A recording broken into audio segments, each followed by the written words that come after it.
தமிழர்களின் number 1 choice Tamil matrimony. தமிழகம் எங்கும் கிளைகள் கொண்ட அண்ணமால் institute of hotel management and hospital management படிப்பில் சேர்வதற்கான அட்மிஷன் நடைபெறுகிறது. தமிழக வெற்றி கழகம் கள அரசியலுக்கு கள போராட்டத்திற்கு வந்திருக்காங்க. எப்படி பார்க்கறீங்க? ஆளுங்கட்சியை திருப்தி செய்கிற வேலை அல்ல போலீஸினுடைய வேலை. போலீஸினுடைய வேலை என்பது லா அண்ட் ஆர்டரை மெயின்டைன் பண்ணுவது, டிராபிக் பிரச்சனை வராமல் பார்த்துக் கொள்வது. ஒரு பெரிய ஊர்வலம் பொதுக்கூட்டம் இருந்தா இல்லைன்னா நீங்க அந்த வந்து வேற இடத்துக்கு ஷிஃப்ட் பண்ணிருக்கணும். நீங்க போட்டதே அந்த காலி ரோடு தான், அண்ணா சமாதிக்கு எதிர் ரோடு, சிவானந்தா சாலை அண்ணா. ஆகவே அங்க என்ன மிஞ்சி மிஞ்சி போனா வந்துட முடியும்? எதுக்கு நீங்க இந்த மாதிரியான சில்லறத்தனமான வேலையில இறங்குறீங்க? நீங்க வந்து இலவச பேருந்து என்னது விடியல் பயணம், என்ன அந்த விடியல் பயணம், இந்த விடியல் பயணம் விடுறீங்களே, அதுல ஏழை பெண்கள் தான் போறாங்களா? நான் கேட்கிறேன். செக்ரட்டேரியட்ல செக்ஷன் ஆபீசருடைய சேலரி உங்களுக்கு என்னன்னு தெரியுமா? பாரிஸ்ல போய் ஸ்டேட் பேங்க் ஆஃப் இந்தியாவிலையும் இந்த இதுலயும் போய் இறங்கி வேலை பார்க்கறாங்க. அவங்களுடைய சேலரி என்னன்னு உங்களுக்கு தெரியுமா? அவங்களுக்கு எதுக்கு சார் ஓசி பஸ்? ஏன் நடத்த மாட்டீங்க? கஷ்டத்துல ஏன் நடத்த மாட்டீங்க? அதுதான் நான் சொல்றேன். ஊரா விட்டு பணத்தை எடுத்து வாரி அடிக்கிறீங்க. திராவிட முன்னேற்ற கழக நிதியில இருந்து வசதியானவங்களுக்கு ஃப்ரீயா போறதுக்கு பஸ் பாஸ் கொடுங்க. அரசின் திட்டங்களுக்கு, மக்கள் நல திட்டங்களுக்கு திமுக இது மக்கள் நல திட்டமா? நான் கேட்ட கேள்விக்கு திரு மாதேஷ் மனசாட்சியோடு நேர்மையாக பதிலளிக்க வேண்டும். இல்ல, விஜய் வந்து திமுகவை திட்டுவதற்கும் திமுக எதிர்ப்பு அரசியலுக்குமாக இதை பயன்படுத்துறாரு. எல்லா கட்சிக்கும் அட்வைஸ் பண்ற அப்பாட்டக்கரா? எடப்பாடிக்கு அட்வைஸ் பண்ணிட்டு இருக்காரு, பிஜேபியோட சேராத, திமுகவை ஜாஸ்தியா திட்டாதன் விஜய். விஜய்க்கும் சீமானுக்கும் இருக்கிற துணிவு கால் பங்கு அரை பங்கு கூட திருமாவிடம் இல்லை. விஜய் சில சர்வேக்கள் எடுக்கப்பட்டிருக்கின்றன. ஒரு சர்வே திராவிட முன்னேற்ற கழக தரப்பில் இருந்து, இன்னொரு சர்வே பொதுவான நிறுவனம் எடுத்திருக்கிற சர்வே, இன்னொன்று எனக்கு மிக நெருங்கிய நண்பர். அந்த சர்வேக்களில் விஜய் குறைந்தபட்சம் 15%, அதிகபட்சம் 28% வாங்குகிறார் என்று வருகிறது. குறைந்தபட்சம் 15% என்பது சில தொகுதிகள், அதிகபட்சம் 28 30 என்பது சில தொகுதிகள். திராவிட முன்னேற்ற கழகம் உஷாராகிவிட்டது. ஓட்டு சிதறல் மூலம் நாம் ஆட்சியை இழந்துவிடக் கூடாது. ஆகவே களம் என்பது நீங்கள் நினைப்பதை போல திமுக அதிமுக அதே அளவு சமவிகிதத்துடன் திமுக அதிமுக வெர்சஸ் தாவேக என்ற சூழல் உருவாகி கொண்டிருக்கிறது. ஒன்று அதிமுக பாஜக பாமக, ஒன்றுபட்ட அதிமுக பாஜக பாமக தேமுதிக சேர வேண்டும், ஒன்றுபட்ட பாமக சேர வேண்டும். இல்லாவிட்டால் விஜய் வந்தால் தான் வெற்றி, இல்லாவிட்டால் இல்லை என்கிறார். தமிழ்நாட்டில் பிஜேபியை விட்டோம்னா நாசமாக்கி விடுவார்கள் தமிழ்நாட்டை. அதனால ரொம்ப ரொம்ப கேர்ஃபுல்லா அணுகணும். அதிமுக பாஜக கூட்டணி விஷயத்தை கூட நம்ம வந்து சரியா அணுகி நம்ம வந்து ஓட்டை கன்வெர்ட் பண்ணணும் அப்படின்னு பேசியிருக்காரு. ராகுல் காந்தி உள்ள விடக்கூடாதுன்னு அகில இந்திய அளவில் முடிவு செய்து வைத்திருக்கிறார்கள். எங்க அந்த ராகுல் காந்தி உங்களுக்கு சீட்டு கொடுக்கறதுக்கே யோசித்தாரு. நான் கேட்கிறேன், அகில இந்திய அளவில் மக்கள் காங்கிரஸை துடைத்தெறிந்திருக்கிறார்கள். அதன் தமிழர்களுக்கு வணக்கம். பல்வேறு துறைகளில் ஆக சிறந்த ஆளுமைகளை சந்தித்து நாம் நேர்காணல் எடுத்து வருகிறோம். அந்த வகையில் மீண்டும் நம்மோடு இணைந்திருக்கிறார் மூத்த பத்திரிகையாளர் திரு துக்ளக் ரமேஷ் அவர்கள். அவரிடம் கேட்பதற்கு நிறைய இருக்கின்ற வாருங்கள், அவரிடமே கேட்போம். வணக்கம் ரமேஷ் சார். வணக்கம் மாதேஷ், எப்படி இருக்கீங்க? நலம். ரமேஷ் சார், தமிழக வெற்றி கழகத்தின் முதல் கள போராட்டம் ஒன்று நடத்தி முடிச்சிருக்காங்க. அதாவது திருப்பவனம் அஜித்குமார் மரணத்துக்கு நீதி கேட்டும், அதே போல மொத்தம் 24 லாக்அப் டெத் நடந்திருக்கு. அத்தனை பேர்கிட்டையும் சிஎம் அவர்கள் வந்து, சிஎம் சார் சாரி கேளுங்க அப்படின்னா உங்ககிட்ட வேற எதுவும் பதில் இருக்காது, வெறும் சாரி தான் கேட்பீங்க, நீதி எங்களுக்கு வேணும், அந்த மக்கள் எல்லா வீட்டுக்கும் எல்லாருடைய லாக்அப் டெத்து சம்பவத்துக்கும் எல்லார்கிட்டையும் நீங்கள் சாரி கேளுங்கன்றாங்க. திரு விஜய் அவர்கள் இந்த போராட்ட களத்தில் பேசியிருக்காரு. நேற்றைய நாள் முழுவதும் இதுதான் முக்கிய செய்தியாக இருந்திருக்கு. தமிழக வெற்றி கழகம் கள அரசியலுக்கு கள போராட்டத்திற்கு வந்திருக்காங்க. எப்படி பார்க்குறீங்க? இது நிச்சயமாக வரவேற்கக்கூடியது. ஏற்கனவே பரந்தூர் விமான நிலைய பிரச்சனை அவர் எழுப்பியிருக்கிறார். அதற்காகவும் கோட்டையை நோக்கி பேரணி நடத்த வேண்டிய நிலையை ஏற்படுத்தி விடாதீர்கள் என்று தமிழக அரசை எச்சரித்திருக்கிறார். ஸோ அதற்கு முன்பு ஒரு பிரச்சனை, அந்த பிரச்சனை சம்பந்தமாகவும் அறிக்கை வெளியிட்டிருக்கிறார். நீங்கள் சொன்னது போல களத்திற்கு வந்தது இதுதான் முதன்முறை. ஆனால் நேற்றைய அவருடைய பேச்சுக்கும் அவர் கையில் ஏந்திருந்த பதாகைக்கும் முரண்பாடு இருந்தது. அதை இன்றைக்கு தினமலர் நாளிதழ் சுட்டி காட்டி இருக்கிறது. எங்களுக்கு சாரி வேண்டாம், நீதி வேண்டும் என்று சொல்லிவிட்டு திரும்ப திரும்ப ஏன் முதலமைச்சரை சாரி கேட்க சொல்லுகிறார்?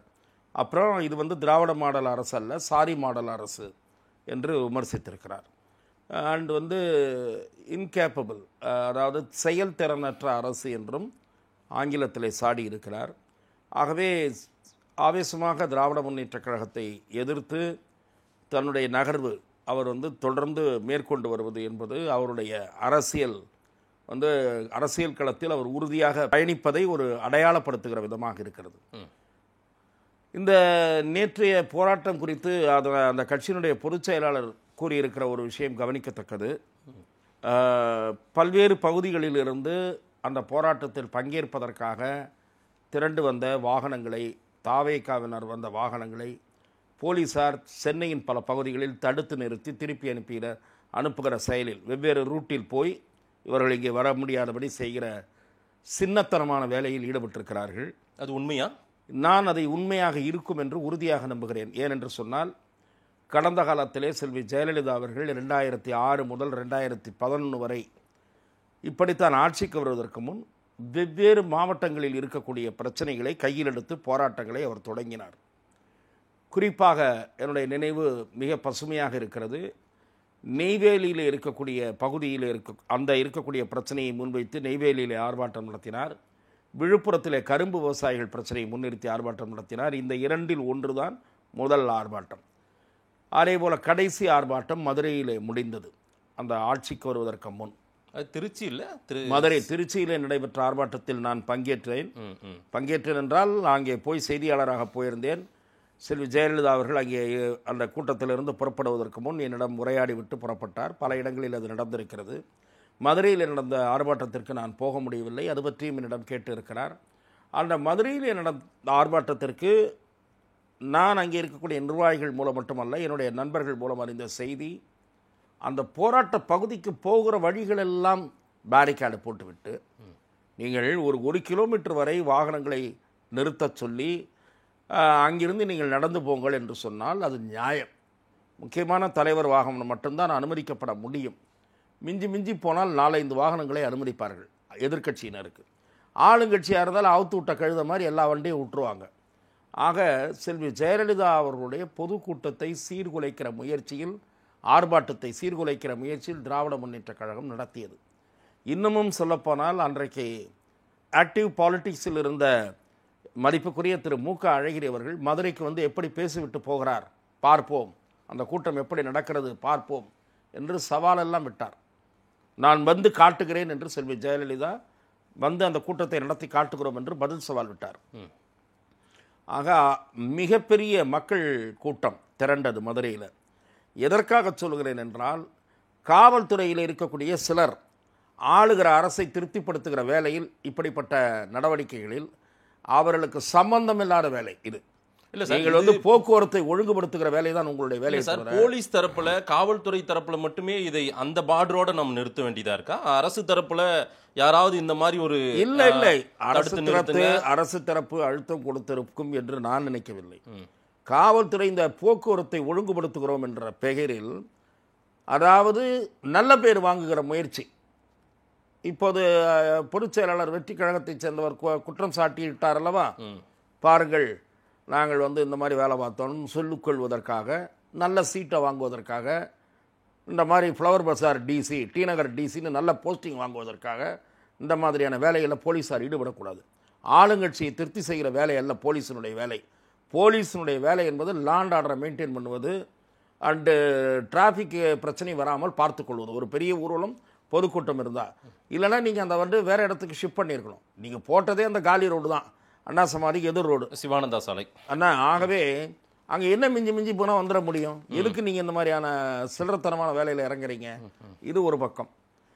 தமிழக வெற்றி கழகம் நிச்சயமாக தனது அரசியல் பாதையை தெளிவாக வகுத்து கொண்டு பயணிக்க தொடங்கிவிட்டது. தெளிவான பாதைன்னா திமுக எதிர்ப்பு, அதுதான் அவங்களுடைய டார்கெட். திமுக எதிர்ப்பு, பாரதிய ஜனதா கட்சியோடு நேரடியாகவோ மறைமுகமாகவோ கூட்டணி இல்லை என்று உணர்த்தியது. அண்ணா திராவிட முன்னேற்றக் கழகமும் திமுகவும் பாஜகவை திருப்திப்படுத்துகிற வேலையை செய்தன, நாங்கள் அது மாதிரி செய்ய மாட்டோம் என்று அறிவித்தது. தாவேகா தலைமையில்தான் கூட்டணி என்று தெளிவுபடுத்தியது. இவையெல்லாம் தமிழக வெற்றி கழகத்தினுடைய மிக தெளிவான உறுதியான அரசியல் நகர்வுகள் என்று நான் பார்க்கிறேன். 24 குடும்பத்துக்கிட்டையும் சாரி கேட்கணுன்றாரு, எல்லாருக்கும் உதவி செய்யுங்கன்றாரு. நிச்சயமாக எந்த பிரச்சனை பெரிதாக உருவாகிறதோ அந்த பிரச்சனைக்கு கூடுதல் முக்கியத்துவம் தருவது, மற்ற பிரச்சனைகளை விட்டு விடுவது. நீங்கள் அவங்க நிதி தர்ற யாழ்ச்சிக்கே பார்த்தா எனக்கு ரொம்ப வியப்பளிக்கிறது. தமிழக அரசினுடைய நிவாரண நிதி உதவி அறிவிப்பு அல்லவா இருக்கிறது அல்லவா, அது பல சமயங்களில் கேலிக்கூத்தாக இருக்கிறது. மிகவும் சீரியஸான இஷ்யூவுக்கு 5 லட்சம் ரூபாய் என்று சொல்வது, ஒன்றுமில்லாத விஷயத்துக்கு 1 கோடி என்று அறிவிப்பது, இந்த மாதிரியான விஷயம். ஒரு நிவாரணம்னா நான் இறந்தவர்கள் நிவாரணம் 1 கோடின்றது ஒன்றுமில்லாத விஷயம் நான் சொல்லலை. வேறு சில விஷயங்களுக்கு சொல்கிறேன். வேறு சில விஷயம், ஏதோ யாருக்கோ ஒருத்தருக்கு ப்ரைஸ் கொடுக்கறது, ஏதோ ஒன்று பண்ணுறதுன்னா என்ன சொல்கிறது, ஊரா விட்டு நெய்யை என் பொண்டாட்டி கையன்னு எடுத்து அள்ளி விடுறது, இந்த மாதிரியான ஆட்டிடியூடை தமிழக அரசு வெவ்வேறு சமயங்களில் காட்டியிருக்கிறது. ஆகவே தான் எல்லோருக்கும் சமமான நிவாரணம் வழங்குகள். வேலை இதில் யாருக்காவது 24 பேரில் யாருக்காவது கொடுத்துருக்கீங்களா, இதில் கொடுத்துருக்கீங்க, அதை செய்யுங்க, இதில் வேலை கொடுத்துருக்கீங்க. அந்த பையன் வந்து இந்த அரசாங்கத்தை குறை சொல்லியிருக்காப்புல, வேலை கிடைச்ச தம்பி, அவர் என்ன சொல்லியிருக்காரு, என்ன தூக்கி 50 கிலோமீட்டர் 60 கிலோமீட்டர் என் வீட்டிலேருந்து தள்ளி போட்டால் நான் அதை டெய்லி போயிட்டு வரது எனக்கு ஒரு மன உளைச்சலாக இருக்குன்றாரு. ஆகவே இந்த மாதிரியான கஷ்டங்கள் சில நேரங்களில் அரசு பணி கிடைக்கிறவங்களுக்கு சில நேரங்களில் இந்த தம்பியை நான் குறை சொல்ல விரும்பலை. சில பேர் என்ன நினைக்கிறாங்க, அரசு பணி வரணும், நம்ம வீட்டு வாசல்லே வரணும், 1/2 கிலோமீட்டர்லேயே வரணும்னு நினைக்கிறாங்க. அப்படிலாம் கிடைக்காது அரசு பணின்றது. ஆனால் அவருடைய ஊர்லேயே அல்லது பக்கத்து ஊர்லேயே கொடுத்துருக்கலாம் என்பது என்னுடைய பார்வை. அது ஒரு புறம் இருக்கட்டும். 24 குடும்பங்களிலும் இதே போல தலா ஒருவருக்கு வேலை கிடைத்ததா என்பது திரு விஜய் அவர்கள் எழுப்பியிருக்கிற கேள்வியின் மூலம் எனக்கு அந்த சந்தேகம் பிறக்கிறது. அதே போல இதே அளவு நிதி கிடைத்ததா என்கிற கேள்வியும் எனக்கு எழுகிறது. ஆகவே அத்துமீறிய வகையில் செயல்பட்டு உயிரிழந்தால் அவர்களுடைய குடும்பத்திற்கு நியாயமான நிவாரணம் கிடைக்கணும். இன்னொன்று, honourable court whether it is high court or Madurai bench or subordinate courts சில நேரங்களில் ஒரு முடிவு வழிகாட்டுதல் பண்ணியிருக்காங்க. தெளிவான ஜட்ஜ்மெண்ட் அதுன்னு நான் பார்க்குறேன். என்னென்னா, ஒரு கஸ்டோடியல் டெத்துன்னா அரசாங்கம் தூக்கி 25 லட்சம் 50 லட்சம் கொடுக்கக்கூடாது. அந்த இன்ஸ்பெக்டர் சம்பளத்தை பிடுங்குங்க, சேவிங்ஸ் எல்லாம் பிடுங்கிடுங்க, டிஸ்மிஸ் பண்ணிவிட்டு சர்வீஸில் அவன் பணத்தை பிடுங்கிட்டு அந்த குடும்பத்துக்கு கொடுங்க. யார் வீட்டு பணத்தை எடுத்து யாருக்கு கொடுக்கறது? நான் அந்த குடும்பத்துக்கு நிவாரணம் கிடைக்கணும்னு வேணான்னு சொல்லலை. 4 பேர் பொறுப்புனா அந்த 4 பேர்கிட்டையும் அந்த நஷ்டஈடை வசூல் பண்ணுங்க. இது கோர்ட் காட்டி இருக்கிற முன்மாதிரி. அந்த அணுகுமுறையை தமிழக அரசு பின்பற்ற வேண்டும் என்று நான் சொல்லுகிறேன். சும்மா உங்கள் போலீஸ்காரங்க தப்பு பண்ணும், உங்கள் ஆளுங்கட்சிக்காரன் சமாதானம் பேசியிருக்கான், அந்த ஆளுங்கட்சிக்காரன் நல்ல வசதியாக சவுண்டாக இருந்தான்னா அவங்கள்ட்ட பணத்தை வாங்கி கொடுங்க. ஏன்னா அவனும் ஒரு குற்றவாளி இதில். ஏன்னா வழக்கை மூடி மறைக்க பார்த்துருக்கிறார். அவர்கிட்ட பணத்தை பிடுங்குங்க. அவர் இந்த கேஸில் சேர்த்தீங்களா நீங்கள்? முதல்ல first of all he must be included in the case. ஆகவே அவன் அந்த பையனை போட்டு அடிச்சிருக்காங்களே, அந்த குடும்பத்திட்ட போய் பேரம் பேசினார்ல, அவர் யார் பேரம் பேசுறதுக்கு? ஆகவே அரசு நிர்வாகத்திற்கு வெளியில் இருக்கிற நபர்களுடைய தலையீடு எப்படி வருது இதில்? இந்த மாதிரியான லாக்அப் மரணங்கள் நிகழ்ந்தால் சம்பந்தப்பட்ட காவல் நிலைய அதிகாரியிலிருந்து கோட்ட அதிகாரியிலிருந்து அவர்கள் பொறுப்பாக்கப்பட்டு அவர்களுடைய சம்பளம் பிடுங்கப்பட வேண்டும். நீங்க அரசாங்க கஜானாலேருந்து எடுத்துக் கொடுப்பது என்பது இயற்கை இயலாத ஒன்று. அரசாங்க கஜானா குறித்தே நம்ம பேச வேண்டிய தேவை இருக்கு. நேற்றுக்கு அமைச்சர் KN நேரு ஒரு கூட்டத்தில் பேசியிருக்காரு. எந்த திமுக ஆட்சியின் வரலாற்றில் எந்த ஆட்சியிலும் இல்லாத ஒரு நிதி இழப்பை நாங்கள் ஒரு பெரிய ஒரு சுமையை நாங்கள் சந்திச்சுட்டு இருக்கோம்னு பேசுறாரு அவரு. அது ஏன் சந்திக்க மாட்டாங்க? நான் கேட்குறேன். நான் இதே உங்களுடைய நேர்காணலில் கூறியிருக்கிறேன்னு நினைக்கிறேன். வேறொரு நேர்காணலில் மிக அழுத்தமாக வாதாடி இருக்கிறேன். நீங்கள் இலவச பேருந்து என்னது விடியல் பயணம், என்ன அந்த விடியல் பயணம், அந்த விடியல் பயணம் விடுறீங்களே, அதில் ஏழை பெண்கள் தான் போகிறாங்களா? நான் கேட்குறேன். செக்ரட்டேரியட்டில் செக்ஷன் ஆஃபீஸருடைய சேலரி உங்களுக்கு என்னன்னு தெரியுமா? பாரிஸில் போய் ஸ்டேட் பேங்க் ஆஃப் இந்தியாவிலையும் இந்த இதுலேயும் போய் இறங்கி வேலை பார்க்குறாங்க. அவங்களுடைய சேலரி என்னன்னு உங்களுக்கு தெரியுமா? அவங்களுக்கு எதுக்கு சார் ஓசி பஸ் எதுக்கு கொடுக்குறீங்க? அது என்ன காரணம் தெரியுமா? நிர்வாக திறனற்ற அரசு என்பதற்கு சிறந்த சான்று. இந்த ஆட்சியை கஷ்டத்துல தான் நாங்க நடத்திட்டு இருக்கோம்ன்றாரு. ஏன் நடத்த மாட்டீங்க? கஷ்டத்துல ஏன் நடத்த மாட்டீங்க? அதுதான் நான் சொல்றேன். ஊரா விட்டு பணத்தை எடுத்து வாரி அடிக்கிறீங்க. திராவிட முன்னேற்ற கழக நிதியில இருந்து வசதியானவங்களுக்கு ஃப்ரீயா போறதுக்கு பஸ் பாஸ் கொடுங்க. இல்ல, அரசின் திட்டங்களுக்கு, மக்கள் நல திட்டங்களுக்கு திமுக இது மக்கள் நல திட்டமா? நான் கேட்ட கேள்விக்கு திரு மாதேஷ் மனசாட்சியோடு நேர்மையாக பதிலளிக்க வேண்டும். இல்ல, நீங்க கேக்குறது நேரடியான பதில். எந்த கட்சி அந்த மாதிரி அம்மையார் ஜெயலலிதா இல்ல நான் அதுதான் சொல்றேன். என்ன போய் கொடுத்திருக்காங்க? இருங்க, நான் சொல்றேன் சார். ஓட்டுக்காக கொடுத்திருக்காங்க. இல்ல நான் சொல்றேன் சார். நான் இது என்ன முதல் முறையா பேசுறேன்னு நினைச்சிட்டு நீங்க தவறா புரிஞ்சுக்கிட்டு பேசாதீங்க. கேட்ட கேள்விக்கு நீங்க பதில் சொல்லல. செல்வி ஜெயலலிதா ஆட்சியில் சுனாமிக்கு 4000 ரூபா கொடுத்தப்போ தகுதி இல்லாத பலர் அந்த பயனை பெற்றார்கள், அதாவது அந்த பயனை பெறுவதற்கு அவசியமற்ற பலர் அந்த பயனை பெற்றார்கள் என்று ஒன்றுக்கும் பல முறை நான் விவாத மேடைகளில் பேசியிருக்கிறேன். இந்த கேள்விக்கு பதில் சொல்லுங்கள். செக்ரட்டேரியட்டினுடைய செக்ஷன் ஆபீஸருக்கு ஓசி பஸ் பாஸ் தேவையா? சொல்லுங்க. நீங்க மாதே சொல்லணும். ஏங்க அமைதி காக்குறீங்க? பொறுப்பான ஊடகவியலாளர்கள் இதையெல்லாம் சுட்டி காட்ட வேண்டும். இது அரசாங்கத்தின் ஊதாரித்தனம் என்று நான் குற்றம் சாட்டுகிறேன். இந்த அரசாங்கத்தினுடைய ஊதாரித்தனம். ஆகவே நேரு புலம்பல் பேச்சு வேண்டாம். உங்க சீஃப் செக்ரட்டரி, ஃபைனான்ஸ் செக்ரட்டரி திட்டம் போடும்போதே தோல்வி அடைந்திருக்கிறார்கள். அவங்க அட்வைஸ் பண்ணியிருக்கணும். சார் எல்லாருக்கும் கொடுக்கக்கூடாது சார், வாங்க டெர்மினஸில் வந்து நின்று பாஸ் வாங்கணும். அவங்க வந்து ஆதார் கார்டு, வீட்டு ஐடென்டி கார்டு, குடும்பத் தலைவருடைய வருமானம், குடும்பத்தில் எத்தனை பேர், அரிசி அட்டை வாங்கினவங்களே ஃப்ராடு நிறைய பேர் இருக்காங்க. அந்த அரிசி அட்டை பெற தேவையற்றவர்கள், தகுதியற்றவர்கள் அல்ல, அரிசி அட்டை பெறுவதற்கு தகுதியானவர்கள் ஏராளமானவர் இருக்கிறார்கள். அந்த தேவையற்றவர்களும் ஏராளமானவர் இருக்கிறார்கள். அதை வடிகட்ட முடியவில்லை என்றால் அது ஒரு செயலற்ற அரசு என்று பொருள். ஆகவே நேருவின் புலம்பல் வெட்டி புலம்பல் என்று நான் பார்க்கிறேன். விஜயின் போராட்டம் குறித்து திருமாவளவன் அவர்களுடைய பார்வை இது ஒரு பார்வையும், இன்னொன்று அமித்ஷாவின் பார்வையும் ரெண்டு முக்கியமான கேள்வி இருக்கு சார். விஜய் போராட்டம் வந்து அது அந்த குடும்பத்துக்கோ அந்த பாதிக்கப்பட்டவங்களுக்காக ஒரு போராட்டம் நடத்தினால் பயனுள்ளதாக இருக்கும். ஆனால் உள்நோக்கம் திமுகவை திட்டுவதற்கு, திமுகவை விமர்சிப்பதற்கு, அரசியல் லாபத்துக்காக அது பண்ணால் அது எடுபடாமல் போயிடும், அவங்களுக்கும் பயன் இல்லாமல் போயிடும் அப்படின்னு சந்தேகப்படுறாரு அவர். யாரு? திருமாவளவன் விஜய் போராட்டம். சார் அவர் வந்து நல்லா கூவுறாரு, திமுகவுக்காக நல்லா கூவுறாரு, அது வேற விஷயம். அப்பப்போ புலம்புறாரு.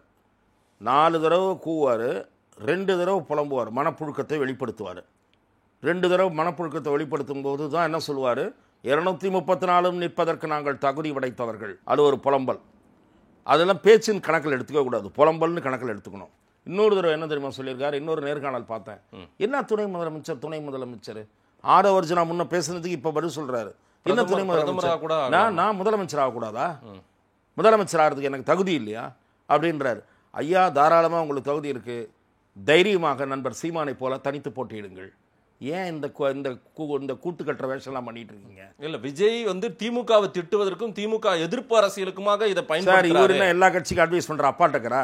எடப்பாடிக்கு அட்வைஸ் பண்ணிட்டு இருக்காரு, பிஜேபியோட சேராத, திமுகவை ஜாஸ்தியா திட்டாதன் விஜய். விஜய்க்கும் சீமானுக்கும் இருக்கும் துணிவு திருமாவுக்கு இல்லை என்கிறேன் நான். விஜய்க்கும் சீமானுக்கும் இருக்கிற துணிவு கால் பங்கு அரை பங்கு கூட திருமாவிடம் இல்லை. தைரியமா அரசியல் பண்ணுங்க சார். இப்போ கூட நீங்க என்ன பண்ணிட்டு இருக்கீங்க? திமுக மிரட்டிட்டு இருக்கீங்க, ஏடிஎம்கேக்கு மறைமுகமாக சொல்லிட்டு இருக்கீங்க, பிஜேபி வெளியே வந்தால் உங்கள் பக்கம் வரோன்றீங்க. நாளைக்கு ஏடிஎம்கே கிட்ட கூட்டம் இல்லை, விஜய் வந்து டெரிஃபிக் க்ரௌடு வருதுன்னு வச்சுங்க, வரப்போகுது. நான் இன்னொரு தகவலை உங்களுக்கு சொல்லுகிறேன். விஜய்க்கு டெரிஃபிக் க்ரௌடு வரப்போகிறது. போகிற இடமெல்லாம் பிற கட்சிகள் மிரட்சி அடைகிற அளவுக்கு கூட்டம் திரள போகிறது. விஜய் சில சர்வேக்கள் எடுக்கப்பட்டிருக்கின்றன. ஒரு சர்வே திராவிட முன்னேற்ற கழக தரப்பில் இருந்து, இன்னொரு சர்வே பொதுவான நிறுவனம் எடுத்திருக்கிற சர்வே, இன்னொன்று எனக்கு மிக நெருங்கிய நண்பர். அந்த சர்வேக்களில் விஜய் குறைந்தபட்சம் 15%, அதிகபட்சம் 28% வாங்குகிறார் என்று வருகிறது. குறைந்தபட்சம் 15% என்பது சில தொகுதிகள், அதிகபட்சம் 28 30 என்பது சில தொகுதிகள். இடைப்பட்ட நண்பர் இருக்கு பாருங்க, 20 22 ஏராளமான தொகுதிகள் என்று சர்வே வருகிறது. எங்கிருந்து அந்த ஓட்டு வந்தது? அதிமுகவுக்கு ஓட்டு சரிவு ஏற்படும், திருமாவுக்கு ஓட்டு சரிவு ஏற்படும், அதன் மூலம் விஜயனுடைய பலம் கூடுகிறது. திமுக அணியும் சேதாரத்தை சந்திக்கும். கிறிஸ்தவ ஓட்டுகள், தலித் ஓட்டுகள் பிரிகிற காரணத்தால் அதிமுகவும் சந்திக்கும். ஏற்கனவே சரிவை சந்தித்திருக்கிற அதிமுக. அந்த சர்வேவில் குறிப்பிடுகிற இன்னொரு செய்தியும் உங்களுக்கு சொல்லுகிறேன். சென்னையில் சில தொகுதிகளில் அதிமுக 3வது இடம், விஜய் கட்சி 2வது இடத்தில் இருக்கிறது. இந்த மாதிரி நிலைமை சில மாவட்டங்களில் இருக்கிறது. முதலிடம் திராவிட முன்னேற்ற கழக கூட்டணி, 2வது இடம் விஜய், 3வது இடம் அதிமுக பாஜக அணி. அதிமுக பாஜக அணியில் மேலும் சில கட்சிகள் இணையாவிட்டால் இந்த நிலைதான் தேர்தல் களத்தில் எதிரொலிக்கும். 8 மாசத்துக்கு முன்னாடி எடுக்கப்பட்ட சில சர்வேக்களை வச்சு நீங்க சொல்றீங்க, அண்மையில் எடுக்கப்பட்ட ஆதன் சில கணிப்பு மக்கள் கருத்தையும் எடுத்திருக்கோம், அதுலயுமே அந்த மாதிரி தான் இருக்குது. ஆனா வந்து திமுகவை பொறுத்தவரையில விஜய் ஹேண்டில் பண்ற விஷயத்துல நாங்க லெஃப்ட் ஹேண்ட்ல டீல் பண்ணுவோம்ன்றார். லெஃப்ட் ஹேண்ட்ல டீல் பண்ணல, நான் சொல்றேன், லெஃப்ட் ஹேண்ட்ல டீல் பண்ணல. நான் உங்களுக்கு அதைத்தான் நீங்கள் நல்ல பொருத்தமான நேரத்தில் கேட்டீர்கள். முதலமைச்சருக்கும் இந்த சர்வே போயிருக்கிறது. அவர்களுக்கு வேண்டிய நிறுவனம் எடுத்த சர்வேயிலும் இதே மாதிரியான தகவல் விழுந்திருக்கிறது. முதலமைச்சர் அதை பார்த்து மிகுந்த கவலை அடைந்திருப்பதாக நான் கேள்விப்படுகிறேன். அதாவது அவ்வளவு எண்ணிக்கை வருவது நல்லதல்ல, அவ்வளவு செல்வாக்கு. ஆகவே திராவிட முன்னேற்றக் கழகத்தினுடைய மாவட்ட செயலாளர்கள் கிளை செயலாளர்களிடம் வேலை வாங்க வேண்டும்.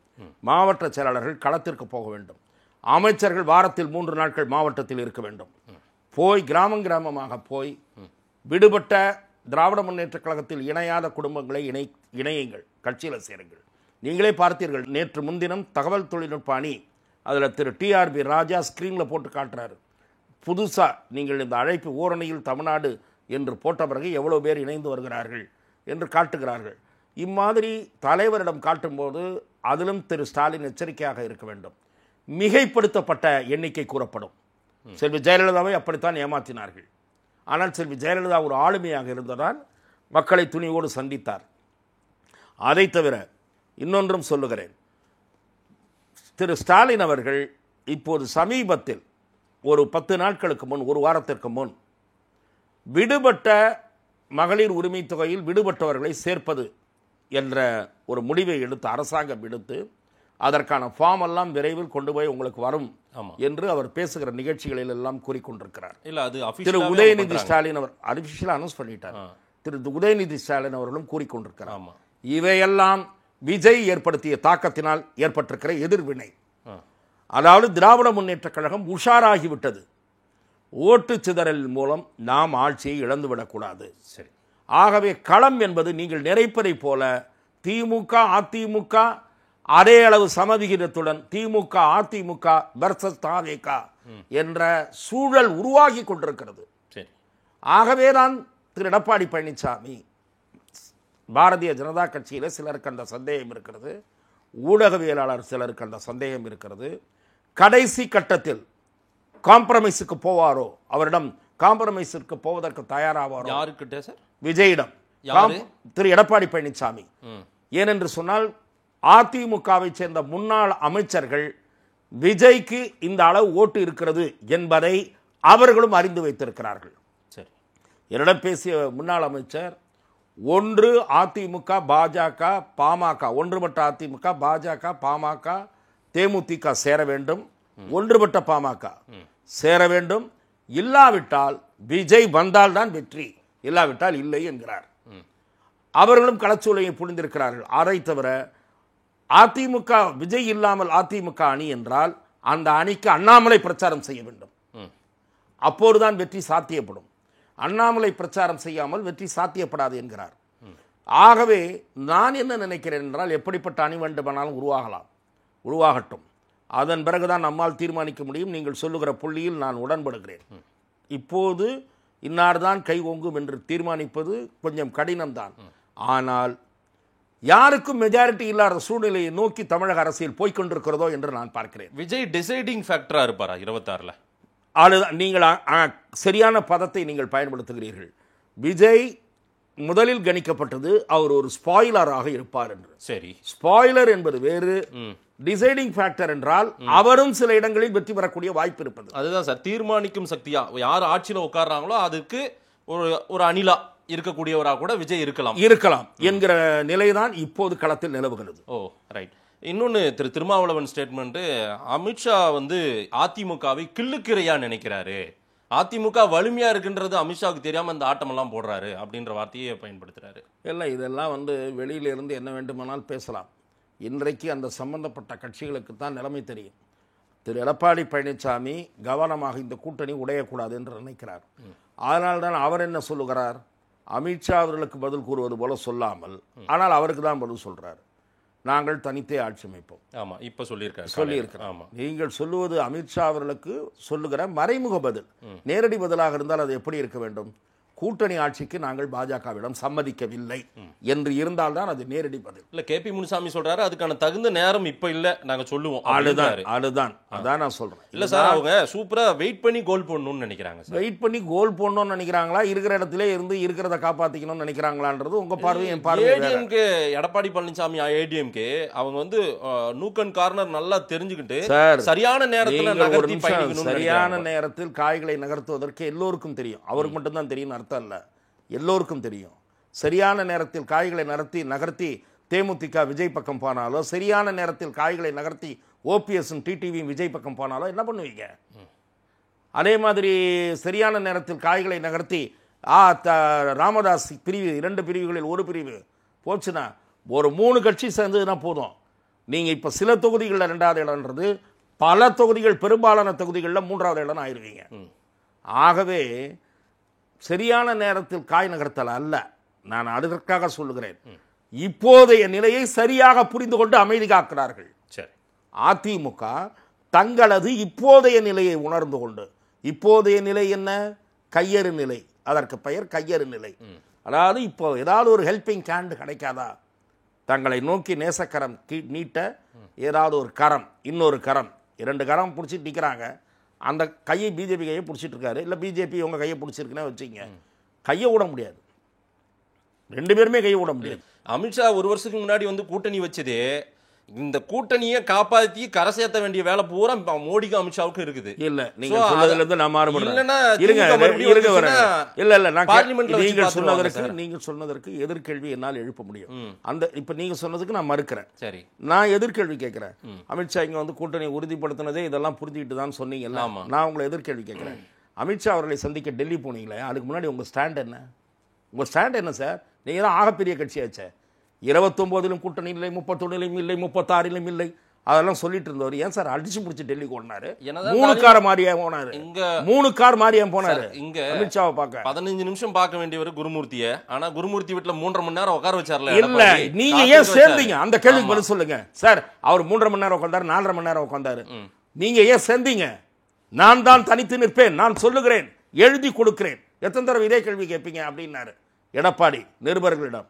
நீங்கள் சென்னையில் ரெகுலர் பீட்டு பார்க்குறவங்களை கேட்டு பாருங்க. ரெகுலர் பீட்டும் பார்ப்பாங்க ஏடிஎம்கே ஆபீஸ்க்கு ரெகுலரா. எனக்கு தெரியும் சார். இருங்க, என்ன சொன்னாரு? எழுதி தரவான்னு கேட்டாரு. பிஜேபி எடப்பாடியும் கழட்டி விட்டாருன்னா யாருமே இங்க அவங்க கூட நெருங்க மாட்டாங்க சார். சரி, நீங்க கழட்டி விட்டா நீங்க உங்க பக்கத்துல யாரு? அத சொல்லுங்க. யாரு? தமாகவும் பூவை திருமாவளவன் பாத்தீங்களா? பூவை திருமாவளவன். சரி, சேர்த்துங்க. யார் வேண்டாம் சார்? முதல்ல கேட்ட கேள்விக்கு நீங்க பதில் சொல்லணும். கேட்ட கேள்வி என்ன உங்ககிட்ட? பிஜேபியுடன் உறவே இல்லை சொன்னாரா இல்லையா? அப்புறம் ஏன் மண்டியிட்டார், பல்டி அடித்தார்? அதற்கு பதில் சொல்லுங்க. ஏன் பாஜகவிடம் மண்டியிட்டார்? பிஜேபி வந்து சரண்டர் ஆனது தானே சார்? BJP surrender. ஆமா சார். என்ன சார் என்ன அர்த்தம் இல்லாத வார்த்தை? அண்ணாமலையை தூக்கிட்டு பிஜேபி இல்ல அண்ணாமலை விலகினார். இந்த திசை திருப்பும் பிரச்சாரம் எடுபடாது. எடப்பாடி பயந்தார், அதுதான் உண்மை. அந்த பயந்ததற்கான காரணங்கள் என்னன்னு பொதுவெளிக்கு தெரியாது. அது விமர்சனங்கள் நிறைய ஓடிட்டு இருக்கு. சரி, தனித்து நிற்கிறேன் என்று வாய்வீரம் பேசி எடப்பாடி பழனிசாமி ஏன் பாஜக உறவை வலிய போய் தேடி சேர்ந்து கொண்டார்?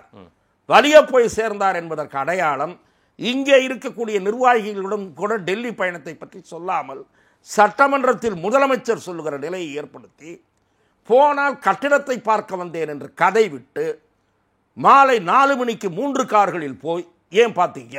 அந்த கேள்விக்கு பதில் சொல்லிட்டு பிறகு இந்த வாரத்தை தொடரலாம். சென்னையில் அமித்ஷா எவ்வளவு நேரம் காத்திருந்தாரு? எப்படி அந்த கூட்டத்தில் 7 சேர் போட்டு கடைசியில் 2 சேர் உட்காந்து மத்தவங்க எல்லாம் உட்கார வச்சாரு? சரி, ரைட்டு. சரி, நினைச்சது நடக்காம போனதும் தெரியும் சார். அதுவும் சரி, அதுவும் தெரியும். குடுகுடுப்பக்கார மாதிரி நீங்க பேசிக்கிட்டு இன்னும் நிறைய கட்சி வரப்போகுதுன்னு சொல்லிட்டு இன்று வரை திண்டாடுகிற நிலையும் தெரியும். பார்க்கலாம், வெயிட் பண்ணி பார்ப்போம் சார். இன்னொரு விஷயம், திரு சிதம்பரம் அவர்கள் வேலூர் குடியாத்தத்தில் ஒரு பொதுக்கூட்டத்தில், காங்கிரஸ் கூட்டத்தில் பேசியிருக்காரு.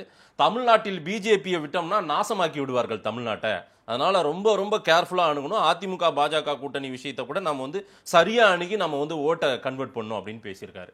அடுத்தவர் தோளில் சவாரி செய்தே பழக்கப்பட்ட திரு ப. சிதம்பரம் அவர்கள் திராவிட முன்னேற்ற கழகம், குறிப்பாக திராவிட முன்னேற்ற கழகத்திடம் மன்றாடி தன் மகனுக்கு சீட்டு பெற்று கொடுத்து விட்டு, அதன் பிறகு அந்த மகன் வாய் நீளம் காட்டிய பிறகு இவருக்கு சீட்டு கொடுத்ததே தப்பு என்று மாவட்ட காங்கிரஸ் கமிட்டி தலைவர்களே சொல்லுகிற அளவுக்கு தன்னுடைய செல்வாக்கை சொந்த தொகுதியில் வைத்திருக்கக்கூடிய நபர் இம்மாதிரி பேசுவது வியப்பளிக்கிறது. பிஜேபி உள்ள விட்டுக்கூடாது, நாசமாக்கிடுவாங்க. அது மக்கள் முடிவு செய்ய வேண்டிய விஷயம். ராகுல் காந்தி உள்ள விடக்கூடாதுன்னு அகில இந்திய அளவில் முடிவு செய்து வைத்திருக்கிறார்கள். அந்த ராகுல் காந்தி உங்களுக்கு சீட்டு கொடுக்கறதுக்கே யோசித்தாரு. நான் கேட்கிறேன், அகில இந்திய அளவில் மக்கள் காங்கிரஸை துடைத்தெறிந்திருக்கிறார்கள். பப்புவை அதை நீங்கள் மறந்து விட்டீர்களா? இல்ல, நான் சொல்லுவது அவர் அரசியல் அப்படித்தான் காட்டிக் கொள்கிறார். வருடத்தில் பாதி நாட்கள் இந்தியாவிலே இருப்பதில்லை. அவர் உங்களுக்கு தலைவர். பார்லிமெண்ட்ல மோடி அமைதி காத்தார் அவர் பேச்ச இருங்க சார் ஒரு நிமிஷம். பார்லிமெண்டே மிரண்டது. ஆனால் மம்தா பானர்ஜி சொல்லிவிட்டார், ராகுல் காந்தியை முன்னிறுத்தி இனிமேல் தேர்தலை சந்திக்க முடியாது சொன்னாரா இல்லையா? ப. சிதம்பரத்தால் அதற்கு பதில் சொல்லுகிற துணிவு, முதுகெலும்பு இருக்கிறதா என்று தமிழ்நாட்டில் அவங்க பிஜேபி சரத்பவார் மம்தா பானர்ஜியின் கருத்தோடு நான் உடன்படுகிறேன் சொன்னாரா இல்லையா? கெஜ்ரிவால் ஒன்றும் இல்லை, ஊழல் மிகுந்த கட்சின்னு உங்க கட்சி தான், உங்க கட்சியினுடைய டெல்லி தலைவர் தான், அவர் பேர் என்ன, காங்கிரஸ் டெல்லி தலைவர், அவர் சொன்னார் ஊழல் மிகுந்த முதலமைச்சர்னு. அந்த கெஜ்ரிவால் இன்னைக்கு காங்கிரஸ் சொல்றாரு, இந்த காங்கிரஸ் இனிமே எடுபடாது, அவர்களோடு கூட்டணி வைக்கவே கூடாது அப்படின்னு கெஜ்ரிவால் சொல்றாரு. அந்த நிலையில உங்களை கட்சியை வச்சுக்கிட்டு எங்கடா மேடை கிடைக்கும், எப்படா எவன்டா கூப்பிடுவான்னு காத்துக்கிட்டு இருக்கிற ப. சிதம்பரம் அவர்கள் அமித்ஷாவை பற்றி, தேசிய அரசியலை பற்றி, 7-8 மாநிலங்களில் 10 மாநிலங்களில் ஆட்சி செய்கிற கட்சியை பற்றி பேசுறது வியப்பளிக்கிறது, விழாநோக சிரிக்க வைக்கிறது. விஜயுடைய அடுத்த மூவ் எப்படி இருக்கும்னு நினைக்கிறீங்க சார்? விஜய் நிச்சயமாக சுற்றுப்பயணத்தின் மூலம் தன்னுடைய பலத்தை காட்ட முற்படுவார். அப்படி பலத்தை காட்டுகிற சமயத்தில் தன்னிடம் சில கட்சிகள் தானாக வந்து சேரும் என்று அவர் எதிர்பார்க்கிறார். விஜய் நான் ஒரு என்ன சொல்ல விரும்புகிறேன்னா, a force to reckon with என்ற ஆங்கிலத்தில் சொல்வார்கள். அவருடைய வலிமையை குறைத்து மதிப்பிட முடியாது. விஜய் ஒரு வளர்ந்து வருகிற ஒரு சக்தியாக இருக்கிறார். அதே நேரத்தில் ஒரே தேர்தலிலே அவர் எம்ஜிஆராக வந்து விடுவார் என்று நான் கருதவில்லை. அலட்சியப்படுத்த முடியாத அரசியல் சக்தி விஜய் என்று நான் பார்க்கிறேன். நிறைய விஷயங்கள் பேசியிருக்கீங்க சார். மக்கள் என்ன சொல்றாங்கன்னு பார்க்கலாம். நேரில் வந்து நேரம் கொடுத்து பேசியமைக்கு நன்றி. வாய்ப்புக்கு நன்றி.